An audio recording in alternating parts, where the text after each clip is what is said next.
Here, dankie net vir die teenwoordigheid hier vanoggend. Here, dankie dat ons met vrymoediging in die teenwoordigheid van Tabernakel. Dus Joshua wat net die tent het nog daar gebly het voor ons. Here, beter is 'n oomblik in die teenwoordigheid saam met U. As 'n wyse. Here, U alleen kan genees, U alleen kan sondes vergewe, U alleen kan vrymaak, U alleen kan red. Daar is nie 'n naam groter met meer krag as U naam. Die naam bo alle Jesus, Jesus, Jesus. Here, en ek wil sommer in hierdie oomblik U naam spreek, die volheid van die naam, die een en elke persoon wat hier staan. Here, ek spreek genesing vir hulle wat dit nodig het. Ek spreek vryheid van angs, vrees, gedagtes wat hulle gevange hou. Ek spreek vryheid in Jesus, want U het gekom om vryheid aan te kondig vir die wat in gevange is. In Jesus naam spreek ek, jy is vry. In Jesus naam spreek ek, jy word genees nou. Jesus. Jesus. Dankie, Here, vir U. Ons loof en prys U en U alleen. Enigste waaragtige God.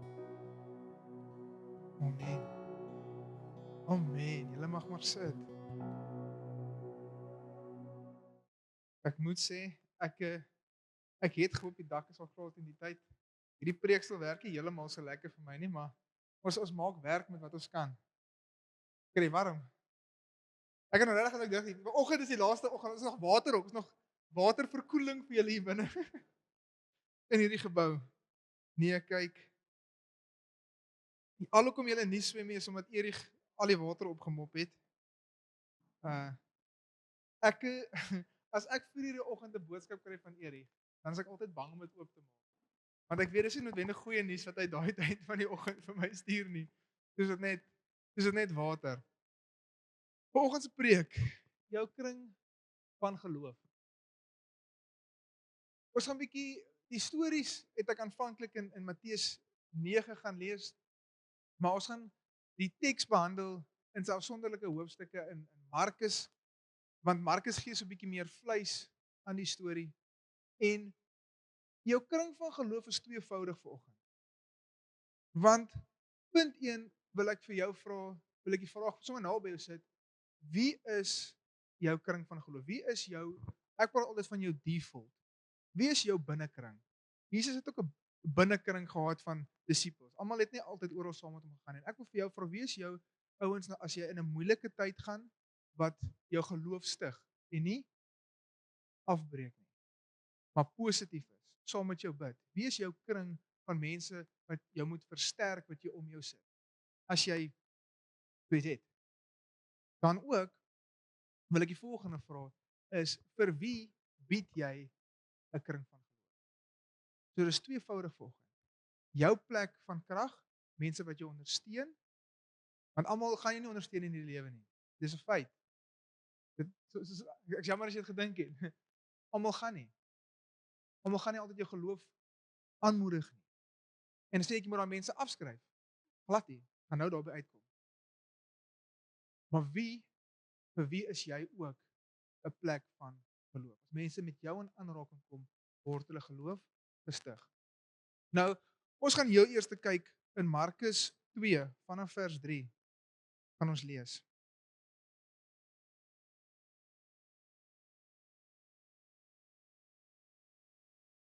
En daar kom mense na hom met 'n verlamde man wat deur vuur gedra word. En toe hulle vanweë die skare nie naby hom kom nie, maak hulle die dak oop waar hy was. En nadat hulle dit oopgebreek het, het hulle die bed waar die verlamde op lê laat afsak. En toe Jesus hulle geloof sien. Wie se geloof sien? Hulle geloof sien, die vriende se geloof sien. Sê hy vir die verlamde, seun, jou sondes is vergewe. En sommige van die skrifgeleerders het daar gesit en hulle harte geredeneer. Waarom praat hierdie man so godlasterlik? Want hulle het geglo net God kan sondes vergewe en hulle het nog nie verstaan dat Jesus God is nie. Wie kan sonde vergewe behalwe een, naamlik God? En Jesus het dadelik in sy gees geweet nadat hy by hulle self so redeneer. En hy sê vir hulle, wat redeneer julle oor hierdie dinge in julle harte? Jesus het onderskeiding van gees het al gebruik. As jy gewonder het, hy het geonderskei wat hulle gedink het. Hulle het nie gesê nie, hy het geonderskei.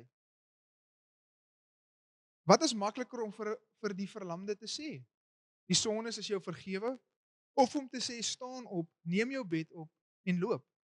Maar dat julle kan weet dat die Seun van die mens mag het om op die aarde sondes te vergewe, sê hy vir die verlamde man, ek sê vir jou, staan op, neem jou bed op en gaan na jou huis toe.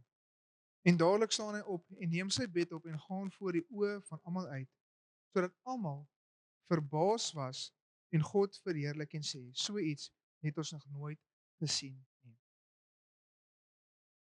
So daar's 'n paar goedjies waarop ek in hierdie teksvers wil fokus. Eerstens, die verlamde man het nie die vermoë gehad om by Jesus uit te kom. En hoeveel keer en ek gaan dit nou so 'n bietjie vergeestelik. Is dit okay? Partykeer is ons nie noodwendig fisies verlam nie. Maar ons vind ons partykeer op 'n plek waar ons geloofsgewys regtig sukkel. Waar ons verlam voel. Ons weet nie wat om te bid nie, ons weet nie waar om te draai nie, ons vind onsself in hierdie krisissituasie en ons vind onsself baie keer verlam. En dis wanneer jy vriende nodig het soos hierdie. Want sien wat ek opmerk van hierdie vriende is, hulle het nie net die vriend gedra soontoe nie.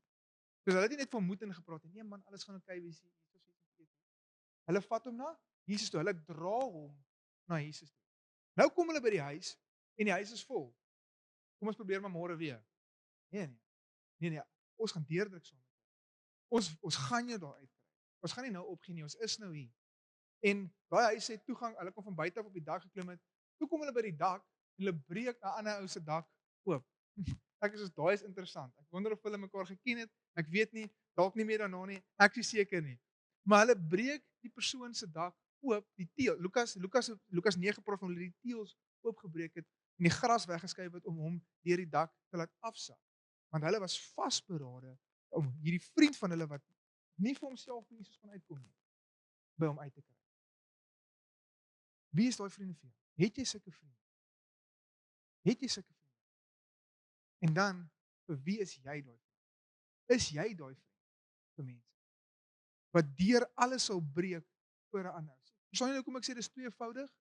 Maar dis nie net belangrik vir ons om vriende te hê nie, maar ook daai vriend te wees. Maar sien, dis waar die ding inkom. Ek het al soveel keer opgemerk wanneer mense hulle pad met die Here begin stap en hulle raak ernstig. So, en dis 'n goeie ding, dis 'n mooi ding. Hulle doen niks verkeerd nie. Hulle besluit ek gaan nou soos flat out gaan vir Here. Wat dit partykeer so bietjie verkeerd kry in die sin van dan begin hulle self isoleer van mense wat nie presies saamstem soos wat hulle op dieselfde reistog is as wat hulle. En daai mense is nie noodwendig jou vriende wat jou geloof gaan stig nie, maar dis waar jy vir hulle. Want soveel keer sien ek soveel dat mense vriende begin afskryf van nee, ek het nou tot bekering gekom, jy partytjie nog, ons kan nie meer vriende wees nie. Sê ek jy moet na die partytjie toe gaan. Dis wat ek sê nie. Maar jy moet nog steeds vir hom 'n plek wees. Jy is nou die invloed. Hy is nie meer jou invloed nie. Jy is nou die invloed vir hom. Want daai persoon is nog verlam. Daai persoon het nog nodig om deurbraak te ontvang deur 'n dak om by Jesus uit te kom. Is julle met my? Verstaan julle hoekom ek sê dis tweevoudig? Right. En die ander ding vir my en wat vir my baie mooi uitstaan in hierdie storie is die fokus ook in hierdie storie is nie noodwendig eers nie die verlamde man nie. Wat is Jesus se fokus eintlik in hierdie teksvers? Die vergifnis van sonde. Die vergifnis van sonde is vir Jesus onsaglik belangrik. Die man kom voor hom en hy sien nie daar hy kan sien wat fout is. Jesus het geweet wat ons sien hoe Jesus gemind read, dit wil ek amper sê.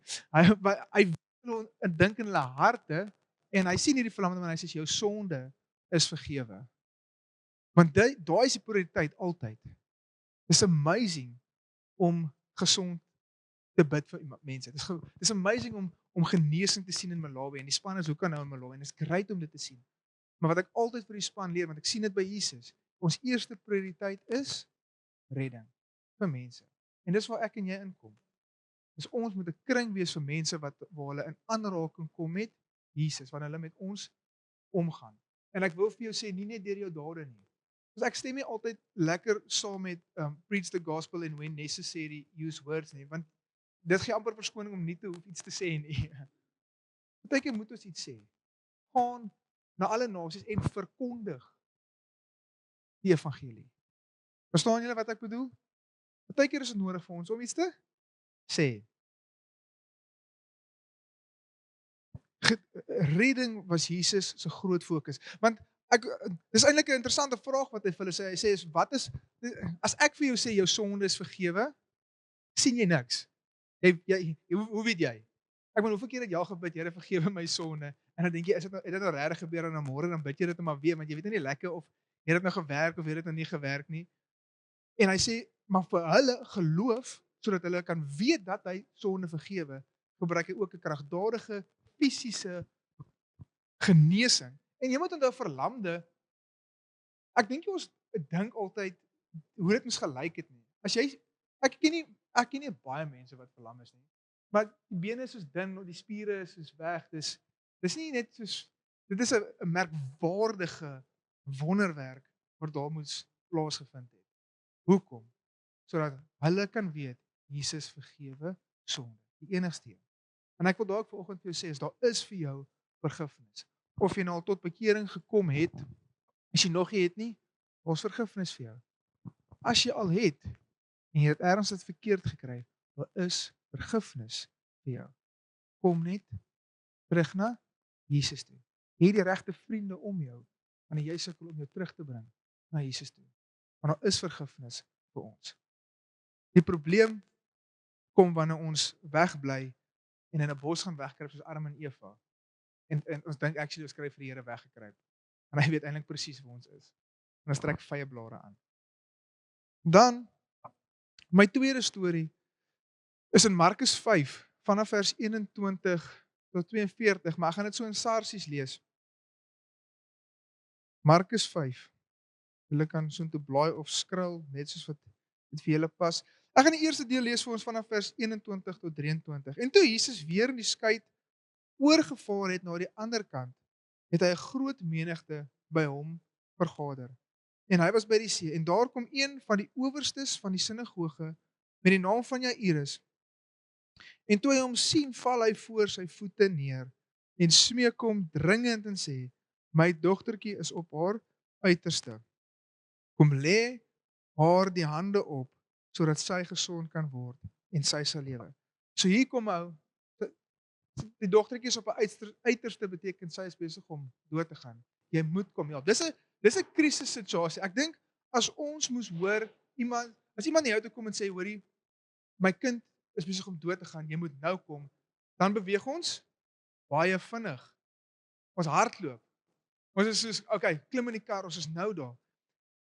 En dit is my interessant hoe Jesus nog stop en nog iets anders ook doen in dieselfde tydperk. En wat ek leer, en ek gaan nou vir julle sê wat hy gedoen het, want wat ek sien in dit is, ons moet baie keer versigtig wees om so gefokus te wees op dit wat voor ons lê, dat ons die mense wat hulp nodig het, mis langs die pad. Altyd moet ons gefokus wees. En nou ek het gesê van wat ek gesê het, ons raak so, en is nie 'n slegte ding nie. Ons doen dit uit 'n goeie plek uit. Ek wil hê jy moet, ek is nie besig om neer te praat of te sê, soos, kom by nie. Dus ons doen dit omdat ons goed wil doen voor God. En ons raak so gefokus op wat voor ons is, en dat hy nou voor ons gesit het, dat ons die mense partykeer langs ons mis. En nie omdat ons sleg is nie omdat ons wil nie, ons kyk net nie rond nie. En Jesus is op pad na hierdie dogtertjie, en daar kom 'n vrou wat vir 12 jaar lank aan bloedvloeiing ly. En as jy gaan lees in die storie, dit praat van sy het al haar besit, sy het soos oor die 12 jaar menigte mense gaan sien om haar te genees. Al haar besittings weg soos verkoop om geld te kry om behandeling te kry vir die bloedvloeiing en sy het net erger. En in daai tyd was as 'n vrou aan bloedvloeiing gely het, beteken dit ook sy moes buite die dorp wees. Sy mag nie eens deel van die samelewing wees nie. So jy moet verstaan, hierdie was 12 jaar wat 'n vrou eenkant moet wees, weg van almal, alles klaar weggegee. Sy het niks meer nie en sy is niks nader aan gesond wees as wat sy was nie. En sy dink by haarself, sy hoor van Jesus. Dit al ek my so die mooi ding. Almal het gehoor van Jesus. Sien jy hoekom dit belangrik is mense van Jesus hoor by jou? Kyk wat volg dit. Hulle hoor van Jesus en hulle sê, "Oké, Jesus, maar kom ek gaan kyk. Kom ek gaan soek hom op. Kom ek gaan kyk waar hy is." En daai is hoekom ons dit is waar ek en jy inkom. Dis waar dit lekker raak. Hier nou raak dit lekker. Mense hoor by ons van Jesus en hulle sê, "Jesus, maar kom ek gaan soek ondersoek in." Here, daar's my niks mooier as iemand wat by Jesus uitkom nie. Was my niks slegter as iemand wat jy die evangelie mee deel en hulle is net soos, "Sorry, ek wil dit hê nie." Dit breek my hart. Dit breek ek is in Malawi een keer en ek deel dit met 'n moslem. En hy's net soos, "Weet jy wat, ek wil regtig niks weet van hierdie Jesus nie." Maar ek sit en huil. Daar op die bankies, op die Cool Runnings. Kyk hier so op die lake. En ek huil. Ek is soos, "Hoe kan hierdie ou nie, soos verstaan hy nie dat as jy nie Jesus het nie, as jy verlore en gaan jy hel toe. Jy het hom nodig om jou te red." En ek onthou, dit is nog om Daniel gewees. Hy het homself ook by my kom ontferm en net met my Here het gepraat. En ek onthou die Heilige Gees vir my sê, "Ek het mense lief genoeg om hulle keuse te gee. Jy moet ook. Maar dit moet ons nie keer sodat hulle hoor nie. Mense moet hoor van hom." Ek dink ons sit baie keer te veel druk op onsself dat ons hulle lewe moet verander of moet red. En dan omdat daai druk so baie is, tree ons eerder maar net terug. Jy's daar sodat hulle van hom hoor en by hom uitkom. En sy hoor van hom en sy sê vir haarself, "As ek net aan sy die punt van sy kleed kan raak." Hou weer vir my te bid hier. Hy hoef my te sien nie. Ek doen net skelm want ek mag in elk geval in die dorp wees sê, ek moet net raak aan sy kleed. En sy raak aan sy kleed en Jesus voel hoe die krag uit hom uitgaan en sy genees. En dit is my so mooi wat hy vir haar sê, "Dogter." Hy spreek vir aan dogter, hy herstel haar menswees. Jesus is amazing, julle. Nie net genees hy haar nie, want hy hoef nie om te gedraai het en haar te gesoek het nie. Maar dit was vir hom nodig om haar te herstel in haar menswees. Dogter. Hy kon haar gelos het. Sy is klaar genees. Sy het klaar, ons praat van haar wonderwerk kom haal. Maar hy het nodig gehad om haar menswees te herstel. En die krag het uit hom uitgevloei en sy is genees. Ek het een keer gebeur en ek het nog nooit ervaar nie, maar dit is my amazing getuienis. Weer 'n moslem. Ek het nogal ek het tyd regtig onder die moslems. Ek het nog lanklaas met 'n moslem gepraat. En interessante gesprekke. Goedbaar moslems hou van praat, geloof, politiek. Nou, ek ken nie baie van politiek hier, so ek doen by die geloof. En hy het 'n vape shop daar in Langstraat. Ons het elke Vrydag aan Langstraat toe gegaan. Dan bedien ons tot die aand 12 uur daarvoor en dan kry ons mekaar McDonald's, weet jy van julle ken Langstraat nie. Maar versigtig wees om te sê ja, jy ken Langstraat. Nee, ek sê. En ek vertel hom van Jesus, maar weer eens hy nie regtig oop vir dit nie. En hy maak die volgende voetfout en hy sê vir my hy het sy rug is baie seer. En ek is soos, "Maar kan ek bid vir jou rug? Want ek glo dat Jesus kan genees op my geloof." Hy glo nie. Maar baie keer het hy nodig om te sien om hom te glo. Kyk, Thomas het gevoel. Ek dink as Petrus dit gevra het, Jesus gesê, "Kom agter my." Maar Thomas het dit nodig gehad om te voel. En ek bid vir hom. En na die eerste keer wat ek gebid het, niks gebeur nie. Hy sê soos, want ek prof hom toets sit en hy sê nee, dis nog seer. Ek sê, "Kan ek weer bid?" En ek bid weer vir hom, maar daai tweede keer wat ek vir hom bid, toe voel ek hoe iets, ek kan dit nie regtig beskryf anders as dit vloei. Iets wat soos uit my hand uit beweeg in sy larig in. En ek vra hom weer, "Toets jou reg." En hy draai so, hy sê, "Nee, dis daar." Ek sê vir hom, "Toets 'n derde keer. Ek gaan nie weer bid nie. Toets 'n derde keer want ek is vasoortuig." Ek dink daai vloei was meer vir my as vir hom. En ek sê vir hom, "Ek is vasoortuig dat iets nou gebeur het. Ek het dit gevoel. Toets 'n derde keer." En toe hy dit daar toets, toe is sy rug totaal en al genees. Totaal en al genees. Ongelukkig nooit tot bekering gekom nie, maar elke Vrydag het ek die geleentheid gehad as gevolg van daai om in sy lewe te kom insaai, te kom bid vir hom, te kom praat met Jesus oor hom. Hy was op 'n stuk al so gewees dat hy uitgekyk het vir ons as ons Langstraat toe kom. Hy het altyd gesê van hoe hy sien, dis so vreemd, hy's ongelowig want hy glo in 'n dooie God. Hoe hy sê dit lyk ons lyk soos lig wat so afkom, wat hy sien as ons aankom. So selfs hy wou nie aanneem wat ons bied nie, maar hy kon dit nie deny nie. Kom ek kom terug by die storie. So nou het Jesus gestop vir die vrou, want onthou, die dogtertjie is op haar sterfbed, hy's op pad, maar hy stop eers, want dis iemand wat hom nodig het. En toe kom hulle van voor af en sê die volgende, vanaf vers 35. Terwyl hy nog spreek, kom daar mense van die owerste van die sinagoge se huis en sê, "U dogter is dood. Waarom val u die meester nog lastig?" Daai klink soos 'n hopelose situasie. Jesus, u was te laat. Wie het al so gevoel? Jesus, u is laat. Hy is dood.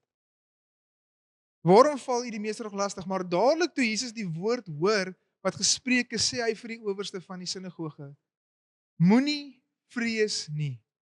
Glo net." Glo in Jesus. Glo in Jesus. En hy het niemand toegelaat om saam met hom te gaan nie, behalwe Petrus en Jakobus en Johannes, die broer van Jakobus, Jesus se binnekring. Al daai drie het oral saam met hom gegaan.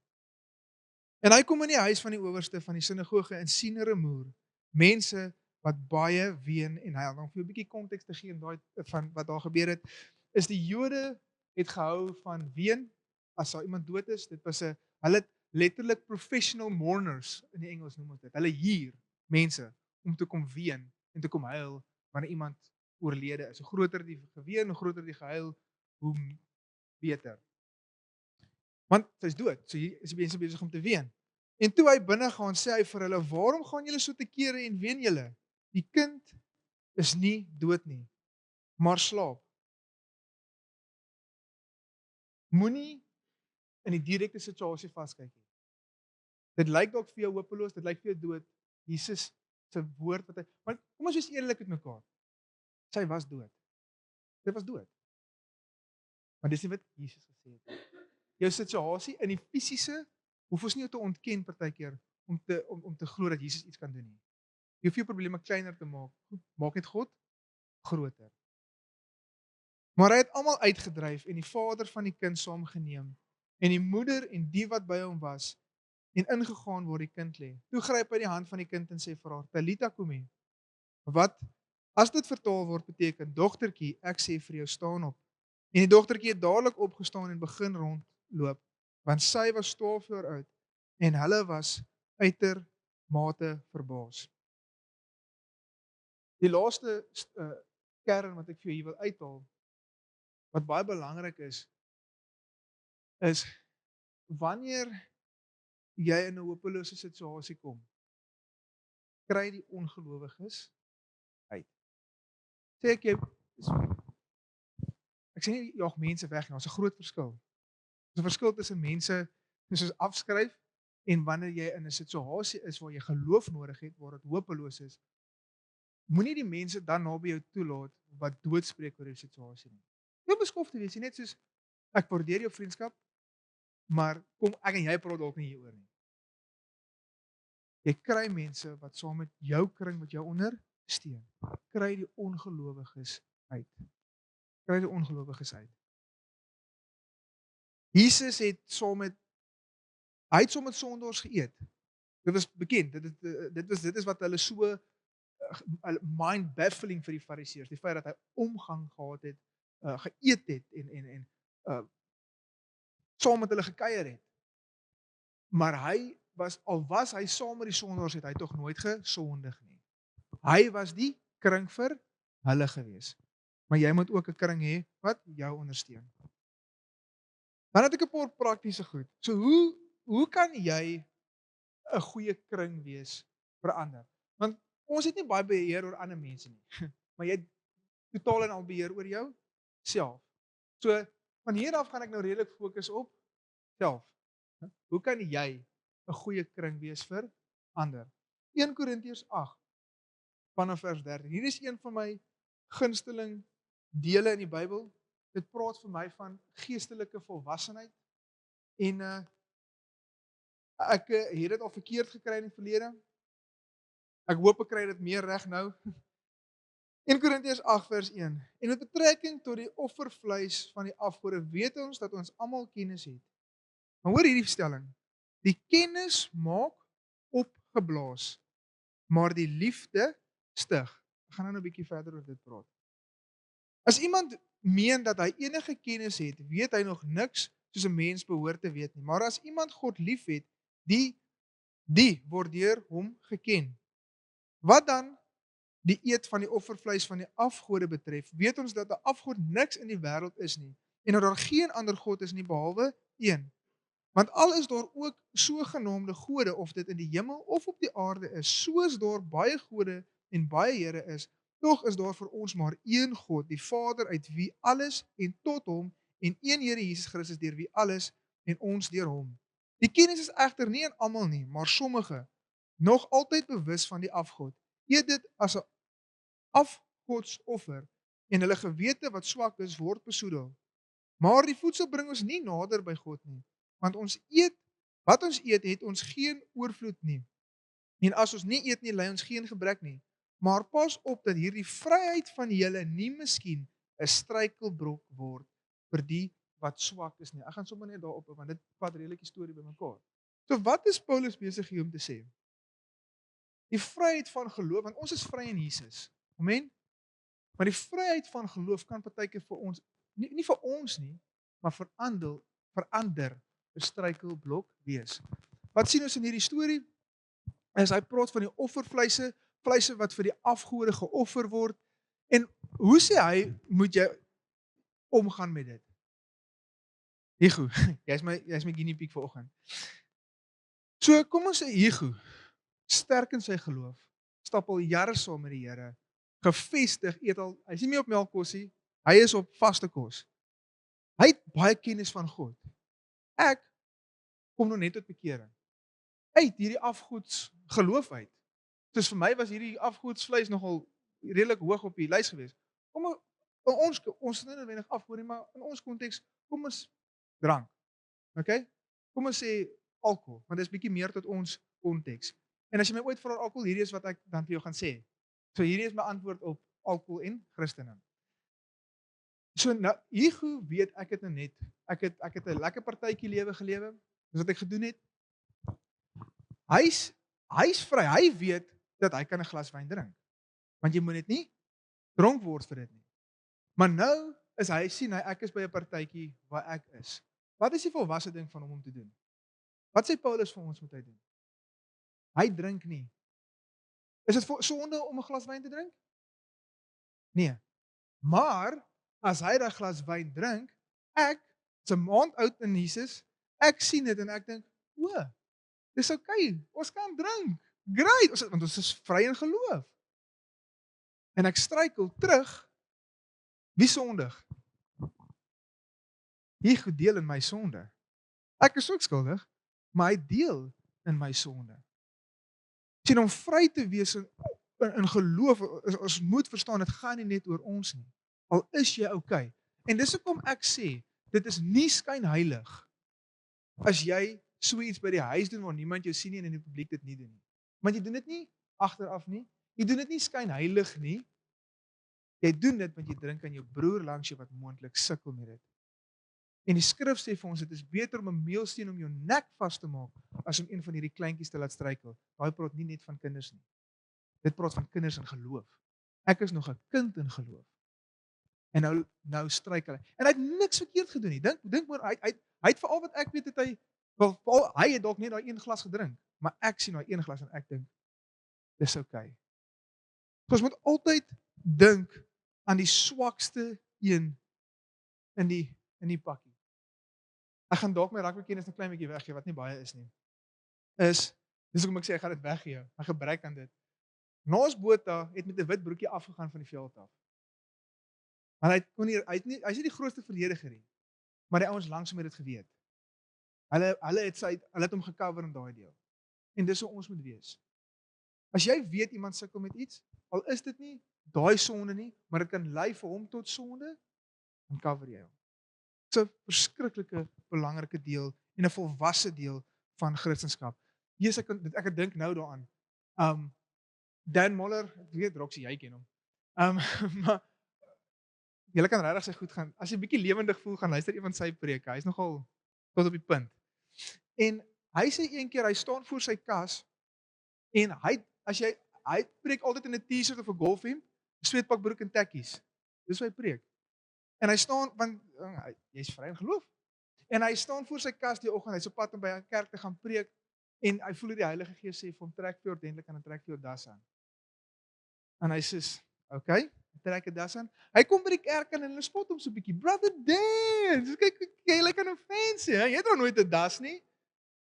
En hy gaan hom aan met dit en hy doen sy preek, hy doen sy boodskap en aan die einde kom hulle na hom toe en hulle sê vir hom, "Ons wil net vir jou baie dankie sê dat jy 'n das gedra het want hier is soveel mense wat nie vir jou sou geluister het nie as jy nie uiterlik reggelyk het nie." Nie omdat noodwendig wat 'n ander reg of verkeerd was nie, maar van waar hulle in hulle geloof was. Dit was nodig vir hulle om iemand te sien wat 'n das aan het en nou kan hulle luister en die boodskap kan die krag dra. Moenie dat ons vryheid in geloof moenie die mense klaar toemaak vir die boodskap nie. My eie storie. Dit was seker nog 4, 5 jaar terug. Ek wou dit toe kry mamma. Ek weet nie hoe sy weet nie. Ek wou hier op my voorarm. Die afspraak was gemaak. Ek sit op my verjaarsdag gekry het. Dit sou so 'n wêreldkaart gewees het. Jy weet gaan na alle nasies toe. En daai oggend dis daarom nog nie betaal nie. Maar dis daai oggend moet ek net gaan. Dis al wat ek moet doen. Net op pitch. My verjaarsdag geskenk. Arme Larissa het niks aan jaar nie. En sy het so sleg gevoel. Maar daai oggend is ek so ongemaklik. Dus ek is net soos ek sê vir Larissa, ek's amper naar. Ek het soveel onvrede oor hierdie tattoo. Omdat tattoos verkeerd is? Nee. Jy mooi skriftuurlik gaan kyk na dit, is daar niks verkeerd met 'n tattoo nie. Okay, mooi gaan lees in konteks. Baie mooi gaan lees in konteks. Want as ek wil amper sê dan mag daar ook nie verskillende sade in jou tuin wees nie. Dan mag jou klere ook nie van verskillende materiale gemaak word nie.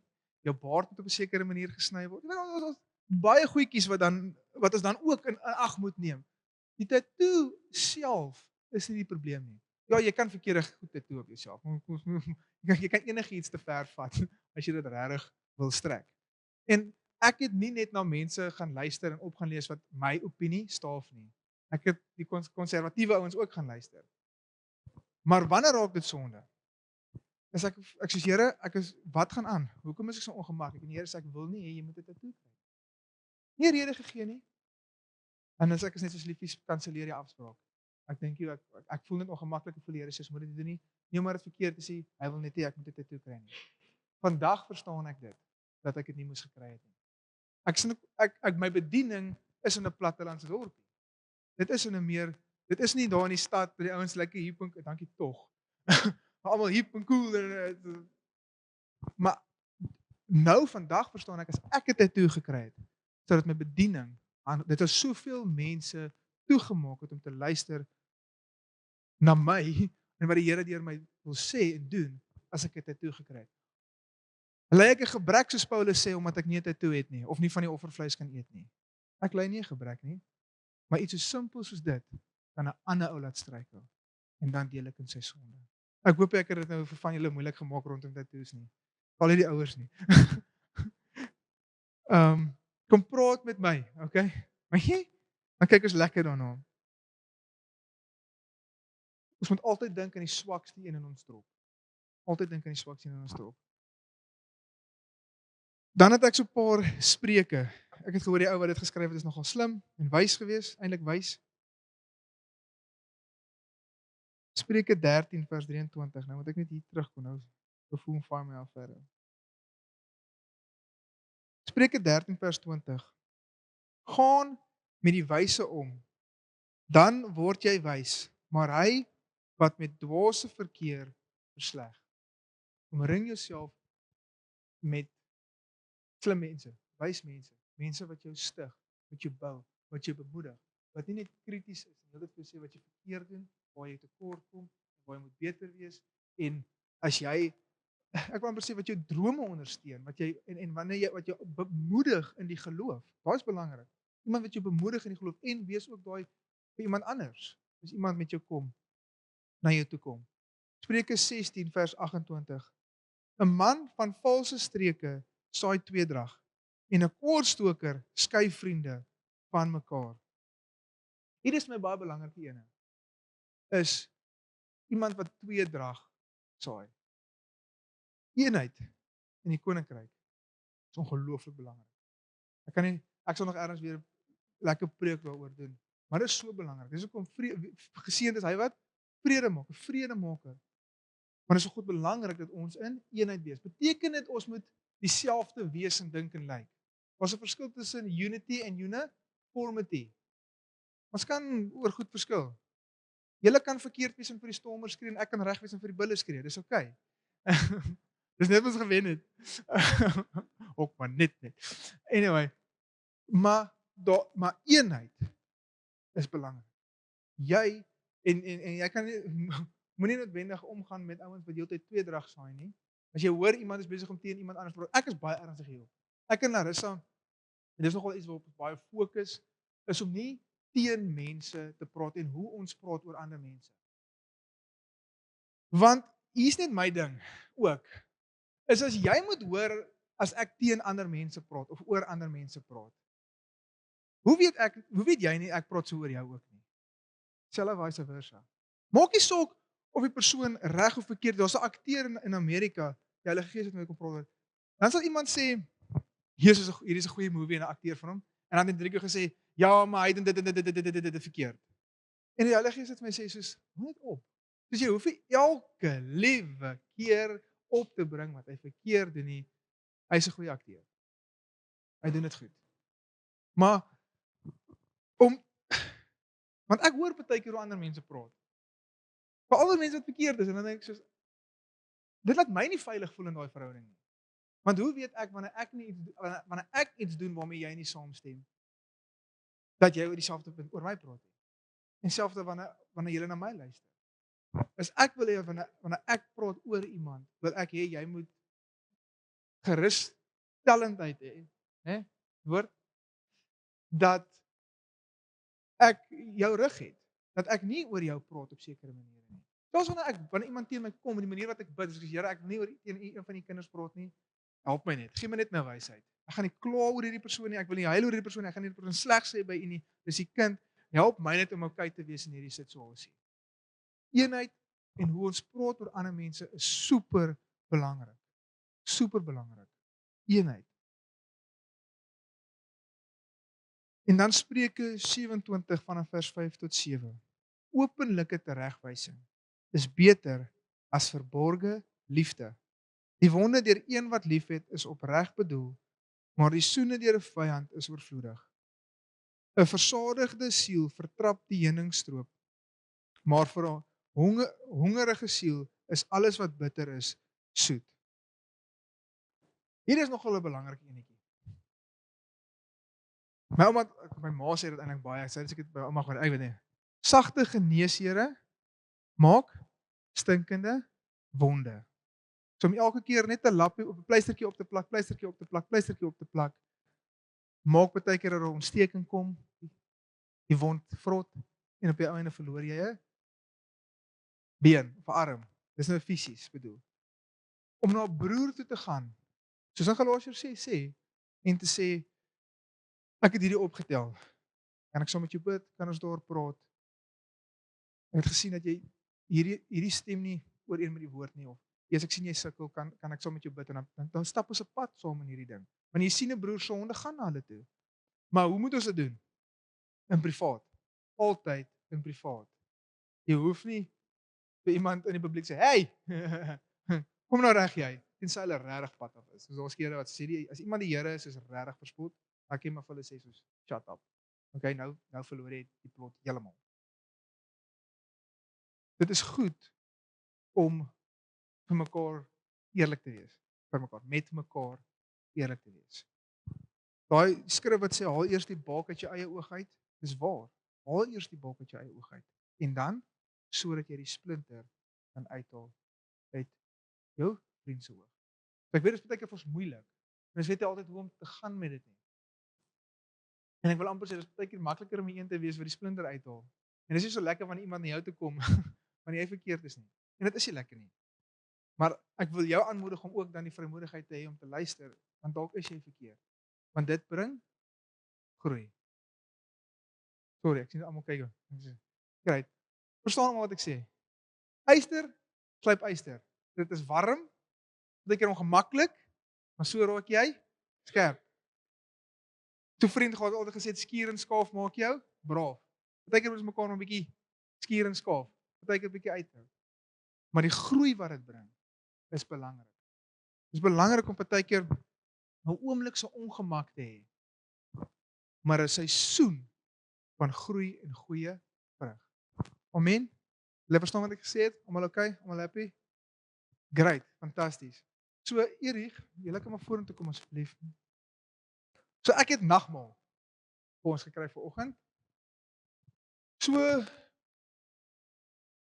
hulle gaan speel en julle hoef nie te staan nie, julle hoef nie te sing nie, maar gebruik hierdie laaste lied om nagmaal te gebruik saam met die mense om jou. As jy alleen is of sien iemand sit alleen gaan sit by iemand, ek wil nie enigiemand met alleen nagmaal doen nie, want dit is 'n nagmaal is 'n communion. Dis community. So dan hulle gaan nou die nagmaal vir ons uitdeel. Dankie julle. Waardeer dit en vat dit en dan sal ek julle lei in dit, maar sit dalk net saam met iemand dat jy nie heeltemal alleen is nie. Hoekom het ek dit goed gedink om nagmaal te doen vanoggend?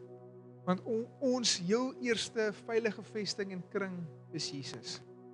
Hy is die beginpunt en die volëinder van ons geloof. En dis hoekom ons nagmaal gebruik, maar dis net weer eens daai herinnering en daai herinnering van ons is een met hom. Sy liggaam vir ons, sy bloed vir ons is vergewe. En ons kan glo in sy krag vir genesing en vryheid.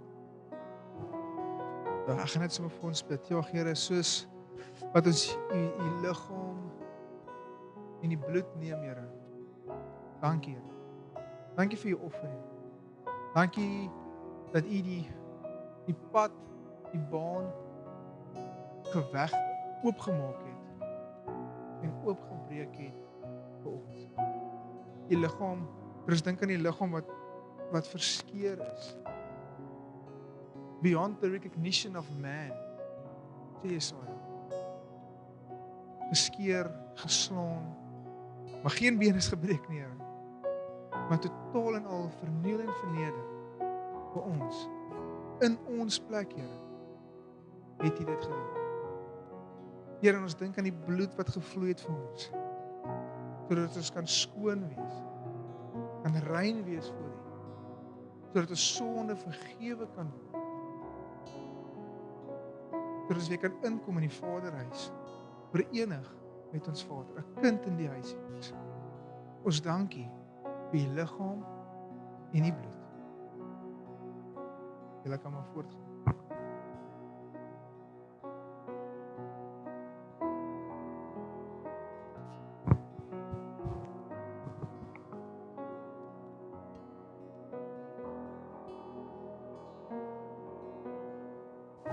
Ek gaan net so 'n paar minute in hierdie oomblik bly. So sit daar, mediteer op die kruis, bid saam as jy saam bid. Wees net soos by die Here nou.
Here, ons het U lief.